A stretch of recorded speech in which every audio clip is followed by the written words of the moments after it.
నమస్తే, welcome to Telugu రాజ్యం. నేను మీ రామ్. కుషాయిగూడలో ఒక అమానుషమైన ఘటన జరిగింది.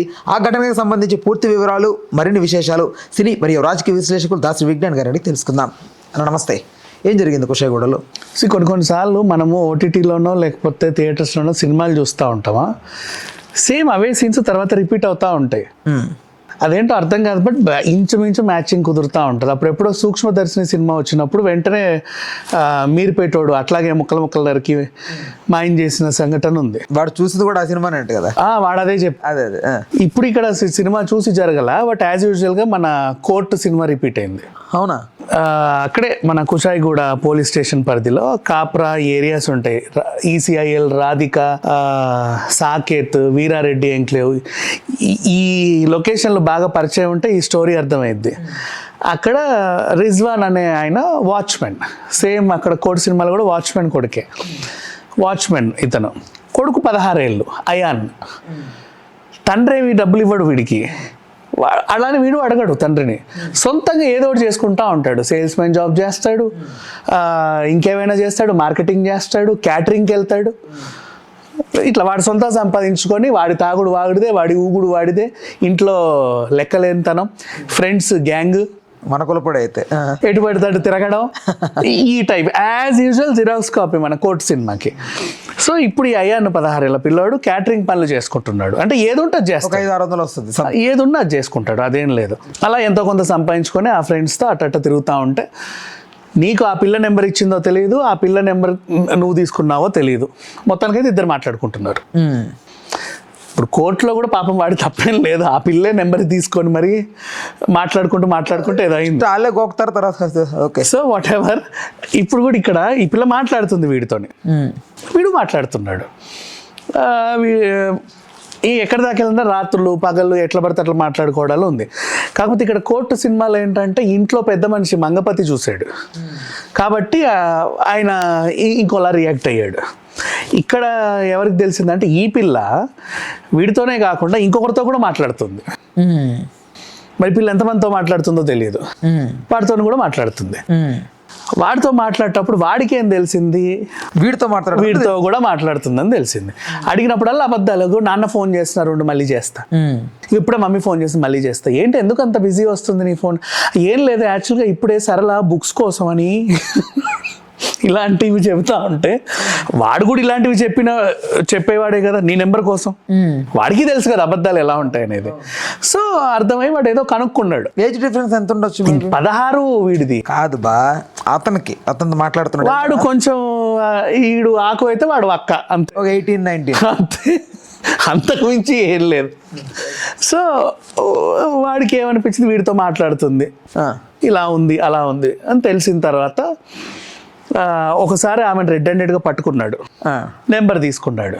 నాకు అసలు సంబంధమే లేదు, వాడే అంటే ఫోన్లు చేస్తున్నాడు, నన్ను చాలా విసిగిస్తున్నాడు, అసలు నాకు ఏం చేయాలో అర్థం కావట్లేదు, నీకు నేనే చెప్దాం అనుకున్నా, నీ లోపు నువ్వే తెలుసుకున్నావు అనే డ్రామా. మళ్ళీ ఇది కాస్త ఏమైనా, అవును అంత చేశాడు, ఉండు వాడి నెంబర్ ఏడుంటావురా నువ్వు, వాడికి రుబాబే, ఎవడరా నువ్వు, నాకు ఫోన్ చేసి ఈయనే ఉన్నా రా చూసుకో, హిందూ జోలికి రావద్దు నరికేస్తా అంటాడా, చూసుకుందాం రా. వాడు తిడుతుంటే ఈడు తిట్టడమే. అదే ఎక్కడ ఎవ్వరు తగ్గ, అంటే లైక్ ఇది ఒక ఈగ సినిమా లాగా, ఆడు సుదీప్, ఇడు నాని, మధ్యలో సమంత, ఎక్కడ ఎవరు తగ్గట్లా. అదే అప్పుడే చక్కగా ఫ్రెష్ గా క్యాటరింగ్కి వెళ్ళాడు, అది అయిపోయింది, రిటర్న్ అవుతున్నాడు, అయిపోయాడు.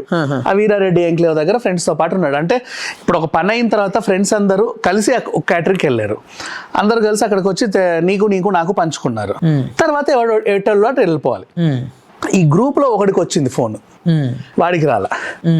వాడికి వచ్చి అయాన్ గాడు అది అంటే ఇక్కడే ఉన్నాడు, తీసుకొని ఇచ్చాడు. ఎవరు నువ్వు అంటే ఇది అది ఇట్లా నా పిల్లకి ఫోన్ చేస్తున్నావంట, ఏమనుకుంటున్నావు నువ్వు, నువ్వెంత అదెంత ఇదెంత అసలు చూసుకుంటా, ఏం పెద్ద ఇది అనుకుంటున్నావా నువ్వు అది అనుకుంటున్నావా అని వాడు. వీడు కూడా అదే రెచ్చిపోయాడు. ఏంది అంటే ఆమె నా గర్ల్ ఫ్రెండ్ అన్న ధీమా వీడికి, కాబట్టి ఆ ధీమాతో వీడు రెచ్చిపోయాడు. అది నా పిల్లరా, ఎక్కడ ఉంటావో చెప్పు, ఈడున్న రారా అని లొకేషన్ కూడా పంపాడు. వాళ్ళు 2 బైకుల మీద వచ్చారు, ఇంతమంది. అంటే వీడికి ఫోన్ చేయకముందే ఇది ప్లాన్ మేబీ. అంటే వీళ్ళని ఎందుకు ఆగమనలేదు వాడు? క్యాటరింగ్ బాయ్స్ వాడితో ఉన్న వాళ్ళని తోడుగా ఉన్నాడు, వాళ్ళు ఎవరో వస్తారట, ఉన్నారు, వీళ్ళు కూడా పిల్లలే, 2, 3, 4 వీళ్ళు ఉంది. పెద్ద విషయం కూడా కాదు. ఇంకా లేత మీసాలు కూడా రాని మొహాలే ఇవన్నీ కూడా. సో వాళ్ళు కొంచెం పెద్ద వాళ్ళకి వచ్చారు, ఇష్టం ఇష్టం ఉన్నట్టు కొట్టేసి వెళ్ళిపోయారు. ఇంకా జాగ్రత్త వాడు రెచ్చిపోతాడు, ఏం రా అని. ఆ గొడవ జరిగింది.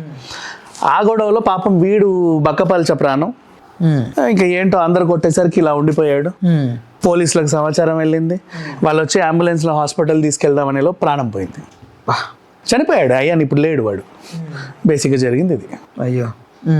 సేమ్ ఇంచుమించు కోర్టు సినిమా లాగానే నాకు అనిపించింది ఆ స్టార్టింగ్ ఇదంతా చూస్తే. ఇప్పుడు వచ్చిన వాళ్ళ అమ్మాయి ఇంటి తరఫున వాళ్ళు వచ్చినా సరే మందలించి వెళ్ళొచ్చు, లేదా నువ్వు వాడిని కూడా తీసుకెళ్ళి పోలీస్ స్టేషన్లో ఒక దెబ్బే, తప్పేం లేదు, ఒక దెబ్బేయడంలో తప్పలేదు. ఎందుకంటే ఈ వయసులో వీళ్ళు చేసే ఈ రాచకార్యాలకి బోల్డని క్రైములు జరుగుతాయి. వీళ్ళు అదే వయసులో కడుపులు చేసుకొని కూడా తిరుగుతున్నారు.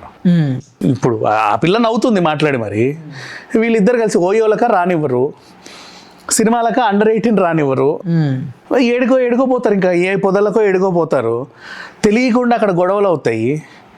నెత్తి మీద బీర్ సీసాలు పగల కొట్టుకుంటారు, గొంతులు బీసుక్కుంటారు, పొడుచుకుంటారు. తెలియదు కదా, 100 క్రైములు ఇలాగే అవుతాయి ఆ వయసులోనే. ఏమీ తెలియకుండా చేసేస్తారు. పోనీ ఏమన్నా కరుడు కట్టిన క్రిమినల్ అంటే కాదు, రోషం రెగ్యులర్ క్రైమ్ చేసేవాడివా కాదు. పైగా నీ వెనక ఒక 4 ఉన్నారంటే మనం ఇంకా ముందుకెళ్ళే రకాల ఆ వయసులో ఇట్లాంటి క్రైములు జరుగుతున్నాయి. అండ్ ఇంకొంతమంది ఏంటంటే నాతోనే కాదు మా ఫ్రెండ్స్ అందరితోనూ నువ్వు ఫ్రీగా ఉండంటున్నారు. ఇలాంటి వాళ్ళు కూడా ఉన్నారు. ఫ్రీగా ఉండమంటే చాలా మంది లాడ్జ్లకు పిలిచి వాళ్ళ ఫ్రెండ్స్ తోని కూడా నువ్వు అట్లాంటి వాళ్ళు కూడా ఉన్నారు. సో వీళ్ళకి అంతే ఏది మంచి ఏది చెడు తెలియట్లా. సో ఇట్లాంటి వాడు ఫోన్లు మాట్లాడుతున్నాడు అంటే ఒక దెబ్బ. అంటే ఏది మంచి ఏది చెడు అని కాదు, గుళ్ళోకి నీచు తిని వెళ్ళకూడదు కదా, అలాంటిదే కదా తప్పు కూడా. అంతే, తెలియకుండా కొవ్వు, అది ఎండ్ ఆఫ్ ద డే కొవ్వు ఎక్కువైపోయి కరెక్ట్. అందుకే బ్లడ్ సర్క్యులేషన్ అవ్వక ఒక దెబ్బ తప్పులేదు. ఒక దెబ్బేసి వాడి ఇంటికి తీసుకెళ్ళు, మీ ఇల్లు ఎక్కడో వాళ్ళ నాన్నకి అప్పచెప్పు. వాళ్ళ నాన్న కన్నాడు కాబట్టి వాడు చంపుకుంటాడో లేక బుద్ధి చెప్పుకుంటాడో ఇంకేమైనా చేసుకుంటాడో వాడి ఇష్టం. ఒకరికే అడ్జస్ట్ అయితే ఏం పోయింది లేదు, తీసుకెళ్లి పోలీస్ స్టేషన్లో పడే. నువ్వెందుకు యాక్షన్ తీసుకుంటున్నావు? అంత కొట్టాల్సిన అవసరం ఏముంది? చూపెట్టుకోవాలి కదా ఆడు అప్పుడు ఆ లవర్ ముందు ఏంటంటే ఆడు మగాడనే దానికి వాడు చూపెట్టుకునేది వేరే. ఆ పిల్ల మాట్లాడితేనే కదా వీడు మాట్లాడుతున్నాడు. అదే వీడేం బలవంతంగా ఆ పిల్ల ఇంటికి వెళ్ళేసి కిటికీ ఎక్కి మాట్లాడట్లేదు కదా. నువ్వు కనుక్కుంటేనే నీకు తెలిసింది తప్ప ఆ పిల్ల చెప్తే నీకు తెలియలేదు. మరి నువ్వు ఆ సిచ్యువేషన్ లో ఉన్నావు. ఆ సిచ్యువేషన్ అదే అంటున్నా. ఇట్లాంటి క్షణికావేశం. ఇప్పుడు ఏం ఒరిగింది ఏముంది? ఆ పిల్ల బతుకు ఆ పిల్ల బాగానే ఉంది, వీడి ప్రాణం పోయింది. ఆ ప్రాణం పోయిన కారణానికి నువ్వు జైలుకి వెళ్ళలేవు. ఈ కథ సుఖాంతం. ఎవడో పెళ్లి చేసుకుంటాడు. ఇప్పుడు ఇష్యూ జరిగిన తర్వాత నేను సత్యమనిచ్చా అమ్మాయి వేరే వాడికి పెళ్లి చేస్తారు. ఇప్పుడు ఎవరికి వచ్చింది అమ్మాయి? పెళ్లి చేసుకుని హ్యాపీగా అమ్మాయి ఉంది, మీరిద్దరు పోయినారు. ఇప్పుడు ఆ రిజ్వాన్ అనే ఆయనకి అంతవరకు చేతికి వచ్చిన కొడుకు పోయాడు. అంతే. రైట్, ఓకే అన్న. Right, thanks for the time, thanks for information. Hello, Telugu రాజ్యం ఛానల్ చూస్తున్నారా? సామాజిక రాజకీయ జీవన చిత్రణే తెలుగు రాజ్యం. అతిశయోక్తులు అసత్యాలు ఉండవు. రాజకీయ కోణం కాదు, ప్రజా కోణమే కొలబద్ద. తెలుగు రాజ్యం వీక్షణ మీ ఉత్తమ అభిరుచికి నిదర్శనం.